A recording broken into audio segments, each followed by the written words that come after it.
Hello children, how are you all? I hope everyone is keeping fine. Actually, I think that you have been learning something from my videos that is related to grammar.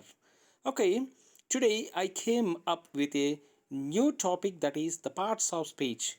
It is also one of the important topics in English grammar. So, I am ready to explain you about this. Now we shall go with the main topic that is parts of speech.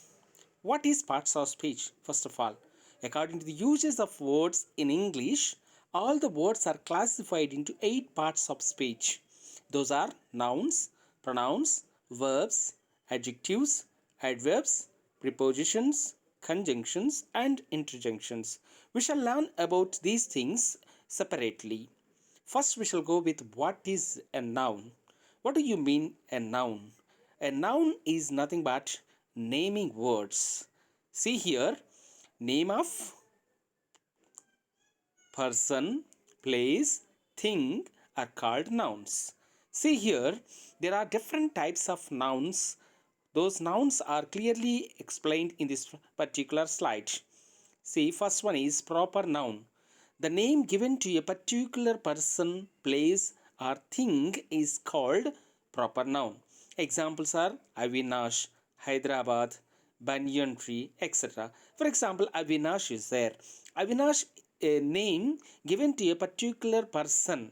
Of course, that's why it is called proper noun. And the second one, Hyderabad. Of course, there are many cities, but Hyderabad is the name given to our city particularly. That's why this one is a proper noun. And banyan tree, there are many trees on the earth, right? So banyan is a separate name given to a particular tree. That's why this is called proper noun. And the second one is common noun. The name given in common to all same kind of things or persons is called common noun.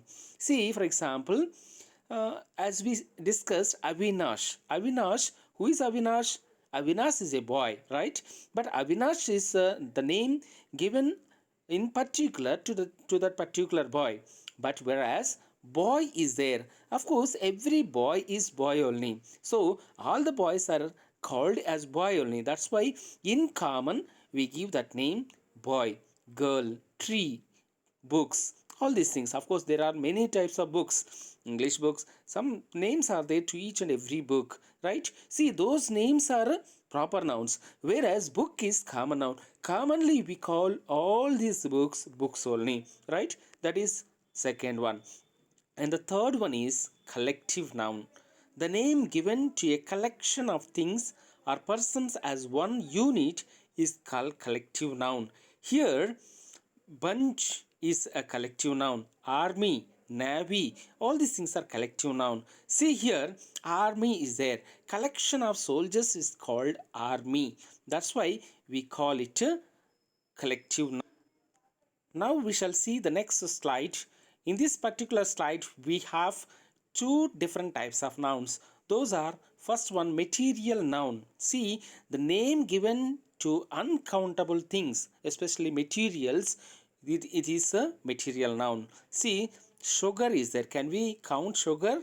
Oil, water, salt, all these things? It is not possible. Gold, all these things are called material nouns. Okay, and the last one, but very important one, this is called abstract noun. Abstract noun, the name of the quality, action, state, art, and science are called abstract nouns. Here the quality, in the sense, for example, we find some adjectives. Adjectives are, of course, different types of adjectives are there. See, quality of noun is shown in this particular one. That particular quality is called abstract. For example, Ramesh is a kind boy, right? Kind is an adjective, the quality of that particular boy.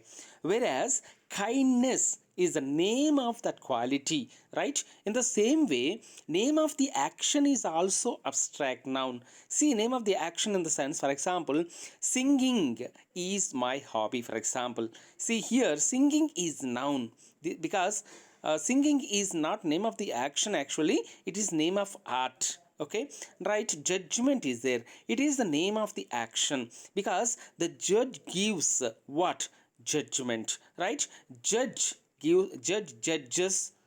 we say. Judges is verb, whereas the name of that verb or the name of that action is judgment. Okay, next one is state. State means position.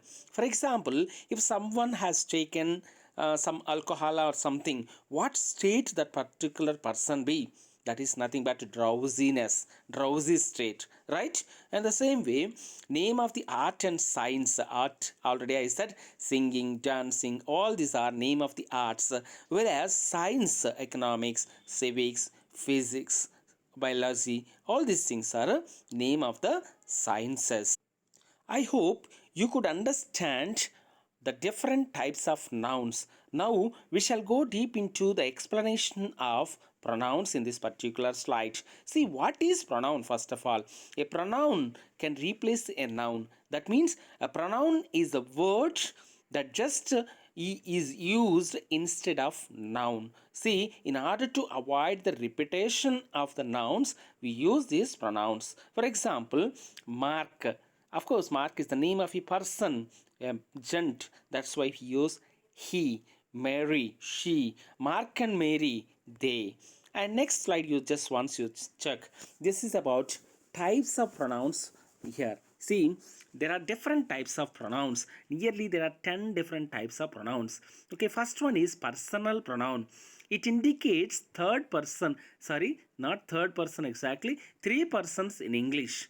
Okay, see, three persons in the sense first person, second person, and third person. Right? First person is the speaker, and the second person is the listener, and the third person is none other than the one whom we speak about. Of course, there are different types of pronouns, different types of persons.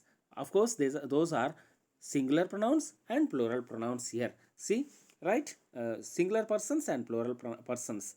Okay, those are all called personal pronouns. And the second one is possessive pronoun. It shows ownership.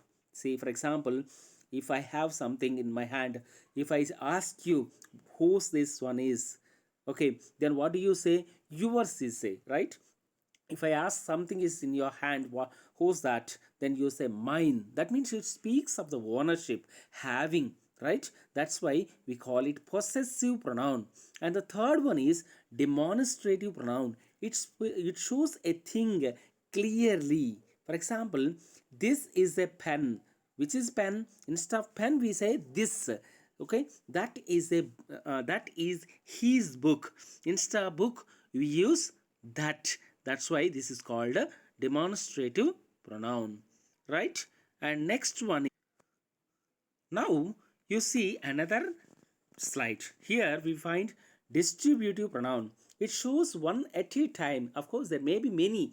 Among all these things, we speak of one among all these things. That is each one, everyone, everybody, everything, etc. And the next one is indefinite pronoun. That means it speaks of unknown things. We do not define what is what and so on. Actually, we do not know what is exactly or who are those people and so on. In such cases, we use this one. That is nothing but somebody, nobody, anybody, none. Okay, right? Nobody, anybody. All these things are indefinite pronouns. And the next one is reciprocal pronoun.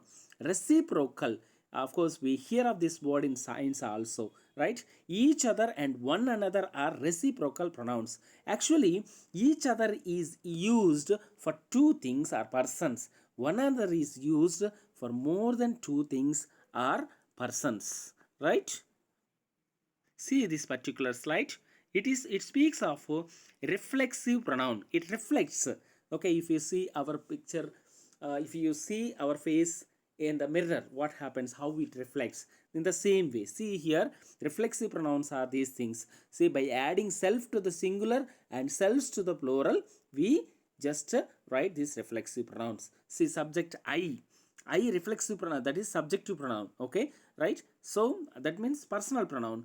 See, reflexive pronoun is myself, you, yourself, he, himself, she, herself, it, itself, we, ourselves, you, yourselves, they, themselves. All these things are called reflexive pronouns. Now we shall see the next slide. Here pronoun types, some other types are given here very clearly.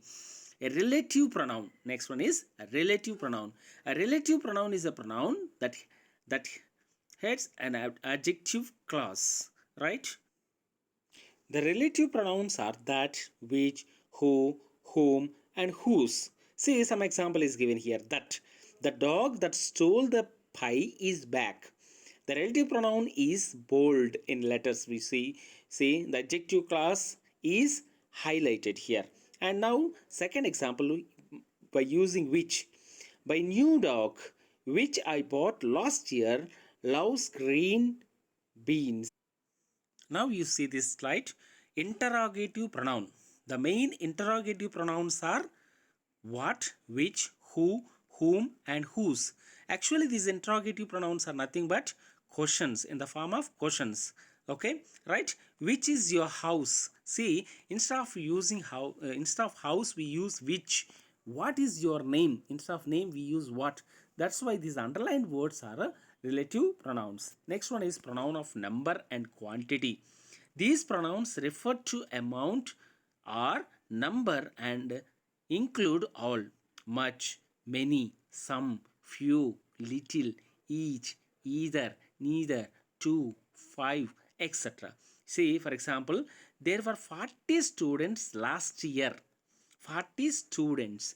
See, students is noun. Okay, it is speaking about 40 is speaking about how many students. That's why here 40 is adjective, whereas but this year only 20. What is 20? Instead of students, we use number there. That's why this 20 is a pronoun. That is pronoun of a number. Okay. See, I hope you could understand what is noun and what is pronoun. See, in the next video, I will make rest of the um, parts of speech about. Okay, so I hope you will watch this video. After that, in order to learn everything about these parts of speech, you will also watch next two videos also. Thank you.